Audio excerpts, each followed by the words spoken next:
바하마는 북미에서 가장 인기 있는 관광지 중 하나입니다. 그러나 그곳이 아무리 아름다워도 물속을 떠다니는 상어들을 경계해야 합니다. 지금 좋아요 버튼을 누르고 구독해주세요. 이것은 조던 린지가 가족과 함께 로즈 아일랜드에서 스노클링을 하던 중 상어떼의 공격을 받은 끔찍한 이야기입니다. 2019년 6월 26일 수요일은 바하마에서 보낸 그들의 휴가 셋째 날이었습니다. 많은 관광객들과 마찬가지로 그들은 항상 이 섬나라를 방문하는 꿈을 꾸어왔습니다.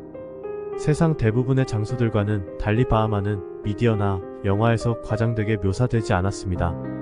오히려 그곳은 말로 표현할 수 없을 정도로 아름답고 흥미진진한 곳이었습니다. 조던과 그녀의 가족은 해돋이를 보며 하루를 시작할 생각에 들떠 있었습니다.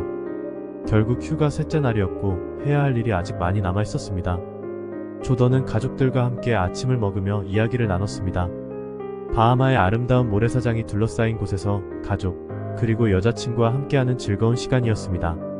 21살의 조던은 캘리포니아 토런스 출신으로 로스앤젤레스의 로욜라 메리마운트 대학교에서 커뮤니케이션을 전공하고 있었습니다. 그녀의 여자친구 지아나도 커뮤니케이션을 공부하고 있었습니다. 정오가 되자 그들은 활동을 마치고 남은 시간을 휴식하며 경치를 즐길 준비를 하고 있었습니다. 그러나 상황은 곧 달라졌습니다. 그들은 샌디 토즈 투어 회사에서 운영하는 마지막 순간의 당일 여행을 선택했습니다. 6시간의 여행은 보트 크루즈, 스노클링 체험, 그리고 수영하는 돼지와 함께할 수 있는 개인 해변이 포함된 일정이었습니다.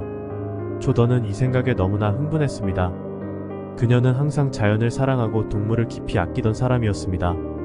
바하마에서 스노클링을 하고 돌고래와 함께하는 것은 그녀에게는 꿈같은 일이었습니다. 여행 일정은 이미 꽉 차 있었지만 조던의 아버지가 투어 회사를 설득해 그들을 추가로 끼워 넣을 수 있었습니다.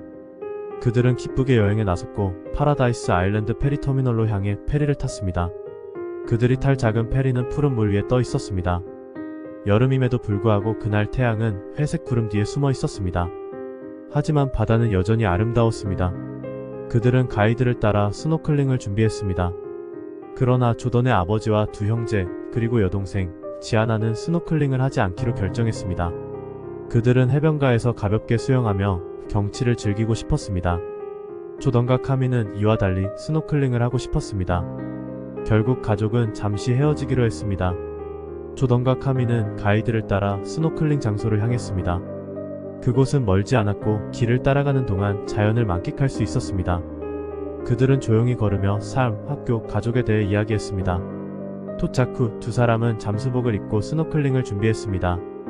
그러나 물속에서 즐거운 시간을 보내던 중 갑자기 상어떼가 나타났습니다. 카미는 즉시 조던에게 헤엄치라고 외쳤지만 상어는 이미 그녀를 공격하고 있었습니다. 카미는 상어들에게 맞서 싸우며 딸을 구하려 했지만 조던은 치명적인 부상을 입고 말았습니다. 그녀는 곧 병원으로 이송되었지만 끝내 숨을 거뒀습니다. 이 끔찍한 사고 이후 가족은 투어 회사의 대응 부족을 비난했습니다.